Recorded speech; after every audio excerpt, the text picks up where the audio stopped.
Hello friends, my name is Rishabh Raj and I am a first year student at bits Pilani. और आज मेरे साथ हैं मेरे दो बैचमेट्स जिनका नाम है निखिल और ध्रुव। और सबसे पहले तो मैं पूछना चाहूंगा उनसे, आप लोग अपना रैंक बता दीजिए। So hi Rishabh, hi everyone. My name is Sai Nikhil. मेरा रैंक जेई मेंस में अराउंड 26,000 था.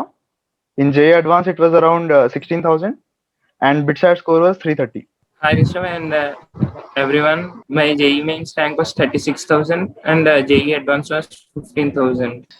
After listening to the ranks you must have realised कि जो आज का वीडियो का टॉपिक ये है कि जेई मेन में कम रैंक लाने के बाद भी वी हैव मतलब हम लोग इस काबिल हो पाए कि हमने बिटसेट में अच्छा स्कोर किया।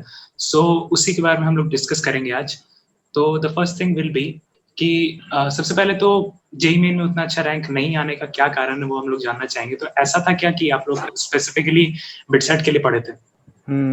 एक्चुअली मेरा main focus JEE mains and advance था, पर बिटसैट के लिए साइमल्टेनियसली प्रिपेयर कर रहा था. मतलब जो अरिहंत का बिटसैट गाइड होता है उसे कभी कभी सॉल्व कर लेता था to get an idea of कि कैसे क्वेश्चंस आते हैं बिटसैट में. मुझे मेन रीजन ये लगता है कि जेई मेंस में कम मार्क्स और बिटसैट में अच्छे मार्क्स का यही है कि द परसेंटाइल सिस्टम, जो नॉर्मलाइजेशन का फैक्टर होता है, वो इस बार तो बहुत ज्यादा हो गया था क्योंकि जनवरी और सितंबर अटेम्प्ट के बीच में सीधा 7 मंथ्स का गैप आ गया था. सो जो जनवरी में अच्छा परफॉर्म नहीं कर पाया, भले ही उन्होंने सितंबर में उनका मार्क्स भले ही इंक्रीज कर लिया हो उन्होंने, पर due to the normalisation factor उनका रैंक इतना अच्छा नहीं आया. पर प्रिपरेशन अच्छा था इसलिए उन्होंने बिटसेट में अच्छा स्कोर कर लिया. बिकॉज मेरा भी जनवरी में आई रिमेम्बर 98 परसेंटाइल आसपास आया था, बट फिर सितंबर में 94 परसेंटाइल आ गया था. सो कितना ज्यादा प्रॉब्लम हो गया था समझ सकते. हाँ, मेरा जनवरी में 93.4 परसेंटाइल था अराउंड. मतलब प्रिपरेशन का था ही mainly because of this normalization process. बहुत ज्यादा प्रॉब्लम हो जाता है और इस बार तो और 4 बार जेई मेन है, तो इस बार इस वजह से भी बहुत ज्यादा इस प्रॉब्लम बार हो रहा तो है आई थिंक. पूरा स्क्रूड अप है इस बार system. Okay, so we would like to discuss about कि कैसे एक बच्चा जिसका जेई मेन में उतना अच्छा नंबर नहीं आ रहा है वो बिटसेट में अच्छा कर सकता है. So like someone has a score of 94 or 95 percentile, so how he can bring a score of 300 plus easily in BitSat. So you would like to keep your views? हाँ, so what I did was, जब मेरा जनवरी में 93.4 percentile आया था तो बहुत ज्यादा demotivate हो गया था उस टाइम पे कि यार अब क्या करे. तो what I started was writing mock test.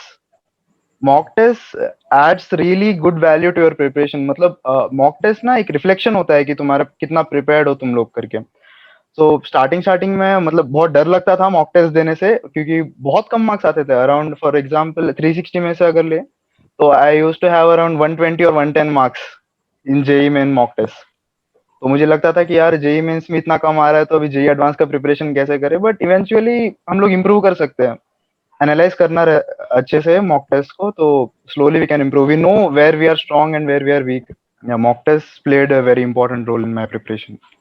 वही है कि सिलेबस कंप्लीट करना है. मैंने तो जहाँ तक मतलब मुझ पे तो मैंने मेरा 11th क्लास का प्रिपरेशन इतना अच्छा नहीं था. मतलब बहुत ज्यादा डिमोटिवेटेड सा रहता था 11th क्लास में. तो 12th क्लास में I tried to complete 11th class syllabus also simultaneously. So जब लॉकडाउन हुआ तो मेरे पास एक अपॉर्चुनिटी था जो बच्चा को जो सिलेबस है उसे कंप्लीट कर पाऊँ. तो यूट्यूब का मैंने बहुत ज्यादा रेफरेंस यूज किया. तो अभी मैक्सिमम तो ऑनलाइन प्रिपरेशन चल रहा है, तो बहुत लोग डिमोटिवेट हो सकते हैं कि अब यार ऑनलाइन क्लासेस से समझ में नहीं आ रहा तो क्या करे. तो you can still use YouTube. तो ये बस यही पॉइंट था मेरा. हाँ नहीं सही सिलेबस है, मतलब कंप्लीशन. मेरे साथ भी ऐसा ही होता. हम लोग का स्कोर भी करीब करीब आइडेंटिकल ही है. तो I also use like I used to watch Unacademy. I don't yeah mainly Unacademy हम देखते थे उसका लेक्चर्स, और फिर उसका नोट्स भी अच्छा रहता था, पीडीएफ जो वो लोग प्रोवाइड करते थे. मैंने फिजिक्स के लिए तो मेनली अलग पांडे सर को रेफर किया. Like he is the God literally. मतलब कॉन्सेप्ट बहुत ज्यादा क्लियर कर देते हैं, तो बहुत ज्यादा हेल्प हुआ उनसे मुझे. One of the most important things other than mock test is also previous year questions, जो हर कोई बोलता ही है. तो वी वुड आल्सो सजेस्ट कि आप प्रीवियस ईयर क्वेश्चंस जरूर प्रैक्टिस करें. तो Nikhil, you would like to say something? मेरा प्रीवियस ईयर क्वेश्चंस प्रैक्टिस करने का एक ये तरीका था कि मैं प्रीवियस ईयर पेपर्स को ही मॉक टेस्ट की तरह देता था. लाइक समझ रहे हो, जैसे for example April 2019 JEE mains का कोई अटेम्प्ट ले लिया तो उसी को मैं मॉक टेस्ट की तरह सॉल्व करता था. तो यहाँ पे दो गोल्स अचीव हो गया ना, एक तो मॉक टेस्ट देना एंड एक पीवाईक्यूज भी सॉल्व हो जा रहे हैं. तो this was the strategy I used to follow. और एक अरिहंत का बुक भी आता है पीवाईक्यूज का जेईई मेंस का. तो एक बार तुमने मॉक टेस्ट की तरह दे दिया, then you can revise from it. या बिटसैट के तो प्रीवियस ईयर क्वेश्चंस मिलते नहीं है, तो जेई मेंस के ही ये सब सॉल्व करके तुम लोग कर सकते हो। या या दैट्स और जेईई मेन का प्रीवियस ईयर क्वेश्चंस, मतलब जेईई मेन का जो प्रीवियस ईयर क्वेश्चंस है वो सब किसी किसी प्लेटफॉर्म पे भी अवेलेबल रहता है, मतलब जैसे इट। आई गेस फ्री में तो एमबाई पे मिलता ही है, अगर फिटजी के स्टूडेंट हो तो एमबाई पे माईपैड पे भी मिलता है। रहता है, सो यू कैन हाँ, प्रैक्टिस फ्रॉम माईपैड पे ही देयर। सॉल्व करता था मैं मॉक टेस्ट, माईपैड पे ही किया करता था। हाँ, या मेरा भी सेम था। हाँ, तो ठीक है, ये तो सही है कि हम लोग ने कर लिया ऐसा कि जेईई मेन में अच्छा नहीं आने के बाद भी we did well in BITSAT, but many of the people या who are watching this video, वो लोग भी करना चाहते हैं ऐसा, तो उनके बारे में क्या तुम बोलना चाहोगे, क्या मैसेज देना चाहोगे? अगर प्रिपरेशन के स्टार्ट से बात किया जाए तो the mistakes I made was कि 11th में बहुत ज्यादा डिमोटिवेट हो गया था। मतलब बहुत लोग होते भी होंगे, क्योंकि स्टार्टिंग में ऐसा होता है ना कि 10th टू 11th एक बहुत बड़ा जंप होता है। So sometimes people are not able to overcome दो। सो ऐसा लगता है कि मतलब हमारे आसपास जो भी है उन्हें सब कुछ आ रहा है और बस हम ही है जो गधे बैठे हुए हैं। तो ऐसा लगता था हमें भी। हमारा एक ग्रुप था, तो बाकी लोग कैसा था कि फाउंडेशन वाले बहुत बच्चे रहते हैं वहाँ पे फिटजी में, सो ऐसा लगता है कि उनके पास फाउंडेशन है, इन्हें सब कुछ पहले से आता है, तो फाइनली इन्हीं का सिलेक्शन होगा। बट ऐसा नहीं है। मतलब through out 2 years of preparation what I found was कि एंड में वही सिलेक्ट होते हैं जो कंसिस्टेंसी मेंटेन कर पाते हैं 2 साल।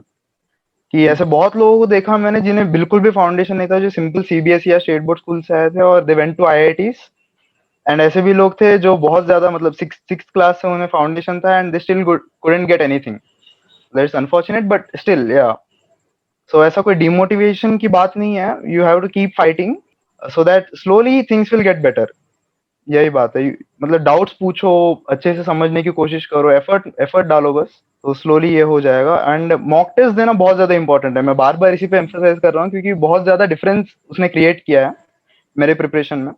मतलब ऐसा बहुत लोग ऐसा होता है कि फेक कॉन्फिडेंस में रहते हैं कि यार मॉक टेस्ट नहीं दूंगा, डर लगता है, फेस नहीं कर पाते हो, फेस नहीं कर पाएंगे उनके मार्क्स को बाद में। तो फेक कॉन्फिडेंस में रहने का कोई फायदा नहीं है। रियलिटी को फेस करना ही पड़ेगा। मेरे बहुत दोस्त लोग थे जो बोलते थे कि यार नहीं, मॉक टेस्ट नहीं देना मुझे, मतलब पता नहीं कैसे मार्क्स आएंगे, 3 घंटे नहीं बैठ पाऊंगा। बट फाइनल एग्जाम में तो बैठना ही पड़ेगा ना 3 घंटे, तो इससे अच्छा प्रैक्टिस कर लो पहले ही। सही। तो यार मॉक टेस्ट देना बहुत ज्यादा इंपॉर्टेंट है, और एनालाइज भी करना है उन्हें अच्छे से। सो बिटसैट के लिए अगर तुमने अलग से कुछ किया हो तो बता सकते हो? नहीं, मैंने बिटसैट के लिए कोई सेपरेटली प्रिपेयर नहीं किया। जैसे ही जेई मेंस का रिजल्ट आया तो मैंने बिटसैट के मॉक टेस्ट देना शुरू कर दिया। Same similar process mock test देने का, हर दिन एक मॉक टेस्ट देता था मैं। जेई मेंस के रिजल्ट और बिटसैट में 7 days का गैप था, तो हर एक दिन मैंने मॉक टेस्ट दिया।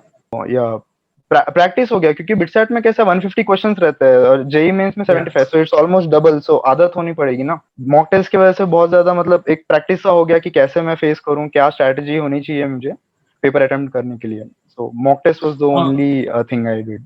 और अभी बिटसैट के लिए अराउंड बिटसैट पोस्टपोन हो गया, तो इट हैज, मतलब ऐसा एस्टिमेट किया जा रहा है मे बी जुलाई एंड आसपास कभी होगा। सो दे हैव लाइक 2-3 months। तो कुछ अगर एडवाइस देना चाहोगे कि इस लास्ट 2-3 months में तुमने क्या किया था, क्या गलतियां की थी, which they should not make? Okay, so the thing I would emphasise is कि तुम पहले अपना गोल डिसाइड करो कि तुम्हारा गोल बिटसैट है या जेई एडवांस्ड है। क्योंकि अगर जेई एडवांस तुम्हारा गोल है तो बिटसैट के लिए सेपरेटली प्रिपेयर करके कोई फायदा नहीं होने वाला।